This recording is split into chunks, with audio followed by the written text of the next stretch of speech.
ABN channel వీక్షిస్తున్నటువంటి ప్రేక్షకులకి నా యొక్క హృదయపూర్వక నమస్సుమాంజలు. నేను మీ doctor D Balakrishna, Ayurveda Vaidyaratna Shri Kaushik Ayurveda multitherapy hospital, Dilsukh Nagar, Hyderabad నుంచి మాట్లాడుతున్నాను. ఈ మధ్యకాలంలో చిన్నపిల్లలు, పెద్దవాళ్ళు అని కాకుండా చాలామంది అధిక బరువుతో బాధపడుతున్నారు. ఊబకాయం, స్థూలకాయం అని చెప్పేసి అంటారు. శారీరక బరువు పెరిగిపోవడం అలా మరి ఎందుకు సంభవిస్తుంది? అలా బరువు పెరగడానికి గల కారణాలు ఏంటి? మరి బరువు పెరగకుండా ఏమైనా జాగ్రత్తలు తీసుకోవచ్చా?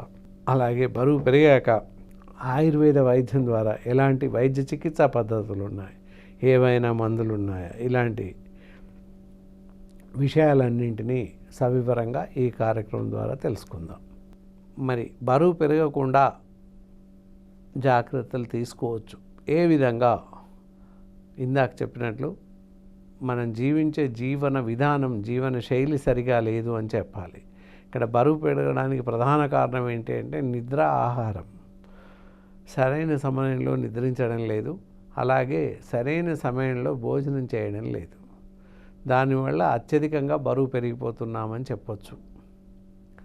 అలాగే చాలామంది అత్యధికంగా ఆహారం ఎక్కువగా తీసుకుంటూ ఉంటారు. ప్రతి నిమిషం ఏదో ఒకటి తింటూనే ఉంటారు. అలా తినడం ఏమాత్రం పరిపాటి కాదు, కరెక్ట్ కాదు. కొంతమంది అసలే భోజనం చేయరు, పూర్తిగా భోజనం మానేస్తుంటారు. మరీ ముఖ్యంగా ఇప్పుడు ఈ ఊబకాయం, స్థూలకాయం, బరువు పెరిగిన తర్వాత చాలామంది ఆహారం మానేస్తుంటారు. పూర్తిగా మానేసేసి రోజు ఒక పండు తింటున్నానండి, రోజు ఒక టీ తాగుతున్నాను అంతే అని చెప్పేసి చెప్తూ ఉంటారు. దానివల్ల లాభం జరగకపోగా చాలా రకాల అనర్థాలు జరిగే అవకాశం ఉంటుంది. శారీరకంగా చాలా రకాల సమస్యలు తలెత్తుతుంటాయి. చాలా రకాల అనారోగ్య సమస్యలు కొత్త ఉత్పన్న అయ్యే అవకాశం ఉంది. కాబట్టి ఆహారం ఏ పరిస్థితిలో మానేయకుండానే, ఆహారం సవ్యంగా తీసుకుంటూనే శారీరక బరువును తగ్గించుకోవాలి. అది పద్ధతి. ఆ ప్రకారంగా వెళ్ళాల్సిన అవసరం ఉంటుంది. మరి ఎలాంటి ఆహారం తీసుకోవాలి? ఇక్కడ బరువు పెరిగిన వాళ్ళైనా పెరగకుండా ఉండాలి అన్నా కూడా ఈ ఆహారం తీసుకోకూడదు. ఎలాంటివి? డీప్ ఫ్రైస్ కానీ, జంక్ ఫుడ్స్ కానీ తీసుకోకూడదు. ఫాస్ట్ ఫుడ్ సెంటర్లో లభించేటటువంటి నూడిల్స్ అవ్వచ్చు, all types of fry foods, fried rice ఇలాంటివి రకరకాల చికెన్ ఫ్రైడ్ రైస్, ఏవేవి ఉంటాయి. ఆ ఫ్రైస్తో తయారు చేసినటువంటి ఆహారాన్ని తీసుకోకూడదు. ఫాస్ట్ ఫుడ్ సెంటర్లో లభించేటటువంటి అన్ని రకాల ఫ్రై ఐటమ్స్తో జీర్ణాశయ క్యాన్సర్లు రావడానికి అవకాశాలు ఎక్కువగా ఉన్నాయి. దానికి తోడుగా ఊబకాయం, బరువు ఎక్కువగా పెరిగే అవకాశం ఉంది. కాబట్టి ఇలాంటి ఆహారం తీసుకోకండి. అలాగే బేకరీ ఐటమ్స్లో పిజ్జాలు, బర్గర్లు, కేక్స్ రకరకాలుగా తింటూ ఉంటాం. అందులో artificial sugars, artificial salts, essences ఇలాంటివి కలిపి ఉంటాయి. కాబట్టి బరువు ఎక్కువగా పెరిగిపోతున్నాం. కాబట్టి బేకరీ ఐటమ్స్ తినకూడదు. అలాగే బయట లభించే ఆహార పదార్థం ఏది కూడా తినకూడదు అని కూలంకుషంగా చెప్పడం జరుగుతుంది. ఫైనల్గా ఇక కూల్ డ్రింక్స్, ఏ పరిస్థితుల్లో ఏ మనిషి తాగకూడదు కూల్ డ్రింక్స్. కాబట్టి కూల్ డ్రింక్స్ తాగకూడదు. అలాగే రెడ్ మీట్, మటన్ అంటారు. మటన్, ఎండు చేపలు, రొయ్యలు ఏ మనిషి తినకూడదు. అనారోగ్య సమస్యకి సంబంధమే లేదు, మనిషి తినకూడదు. అలాంటప్పుడు బాగుంటాం. మరి నాన్ వెజిటేరియన్ తినాలి అనుకున్నట్లయితే చికెన్, ఎగ్, ఫిష్ తినొచ్చు. మిగతా కూరగాయలు అన్నీ తినండి. ఇంకా వెజిటేరియన్స్ అయినట్లయితే పన్నీర్ లాంటివి తినకూడదు. ఈ మధ్యకాలంలో పన్నీర్ అందరూ తింటున్నారు, అదొక స్టైల్ అయిపోయింది. కనుక పన్నీర్ అసలే తినకూడదు. పన్నీర్ ఈ మధ్యకాలంలో ఎలా తయారు చేస్తున్నారని పెద్ద ఆర్టికల్ మన పేపర్లో వచ్చిందో 15 days బ్యాక్. ఫామోలిన్తో, అలాగే జంతు కొవ్వుతో ఇలాంటివి తయారు చేస్తున్నారు. కనుక మరి పన్నీర్ తినకూడదు. విరిగిపోయిన పాలు బయట పారవస్తుంటాం, అలాంటి పాలతో తయారు చేసినవి రకరకాలుగా తయారు చేస్తున్నారు. అందువల్ల ఆర్టిఫిషియల్గా లభిస్తున్నటువంటి పన్నీర్ని తినకూడదు. వాళ్ళు ఎంత బ్రాండ్ నేమ్ పెట్టి చేసినా, ఏది చేసినా ఇంటర్నల్గా ఎలా తయారు చేస్తున్నారో తెలియదు, తినకూడదు. అది తినడం వల్ల కూడా బరువు ఎక్కువగా పెరిగిపోతున్నాం. ఇలాంటి వింత ఆహారాలు, కొత్త అలవాట్లు చేసుకోవడం వల్లనే బరువు పెరుగుతున్నామని తెలుస్తుంది. ఎందుకంటే గత 10-15 సంవత్సరాల నుంచి ఎక్కువగా ఊబకాయం నిష్పత్తి, అంటే స్థూలకాయంతో బాధపడుతున్న వాళ్ళు ఎక్కువ అవుతున్నారని శాస్త్రీయ పరిశోధనలో తేలింది.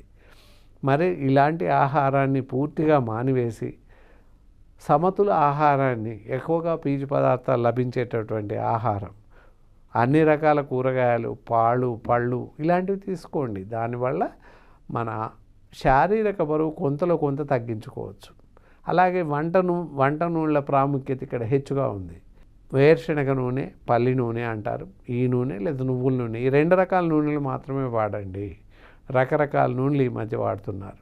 శాచురేటెడ్, అన్సాచురేటెడ్ ఫ్యాట్స్ అని చెప్పేసి ఉంటాయి.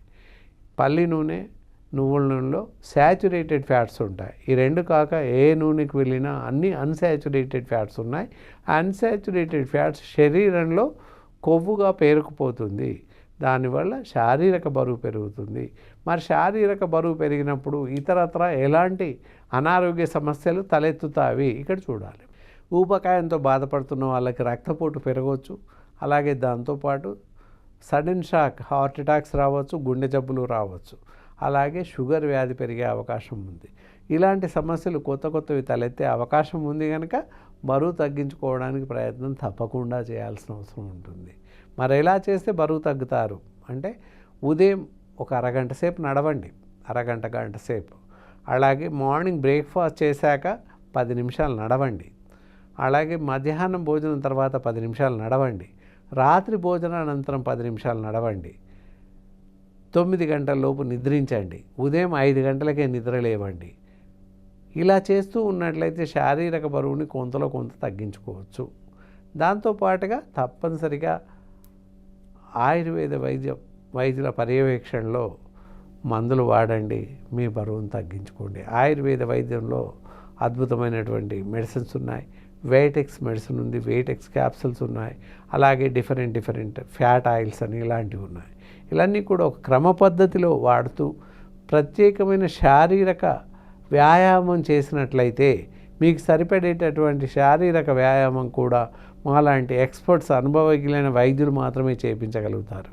అలా మీకు అవసరం ఉన్నటువంటి ఎక్సర్సైజ్ని వైద్యుల సలహా మేరకే చేస్తూ జాగ్రత్తగా ఉంటారని ఆశిస్తున్నాను. దానికోసం శారీరక బరువు కోసం జిమ్లకు వెళ్ళడం, సరైనటువంటి పద్ధతిలో సరైన సూపర్విజన్లో ఎక్సర్సైజ్ చేయలేకపోవడం వల్ల చాలా రకాల అనర్థాలు జరుగుతున్నాయి. కాబట్టి వైద్యుల పర్యవేక్షణలో మాత్రమే మీ శారీరక వ్యాయామాన్ని, శారీరక ఎక్సర్సైజ్ చేయండి. ఎలా అంటే మందులు వాడుతూ శారీరకంగా ఇక్కడ ఎక్సర్సైజ్ చేయాల్సిన అవసరం ఉంటుంది. దానికి కాను వైద్యులను మాత్రమే సంప్రదించండి. అలా చేసినట్లయితే మీ శరీరం యొక్క బరువు అదుపులో ఉంటుంది అని చెప్పొచ్చు. అందువల్ల పైన సూచించినటువంటి ఆహార నియమాలు తూచా తప్పకుండా పాటిస్తూ ఔషధాలు సేవించినట్లయితే మీ బరువుల్ని తగ్గించుకోవచ్చు. ఇలా బరువుతో బాధపడుతున్న వారు ఎవరైనా కూడా నేరుగా మమ్మల్ని సంప్రదించి మీ అనుమానాలని నివృత్తి చేసుకోవచ్చు. ఓకే, ఈ కార్యక్రమం ఇంతటితో ముగిస్తున్నాను. సెలవు.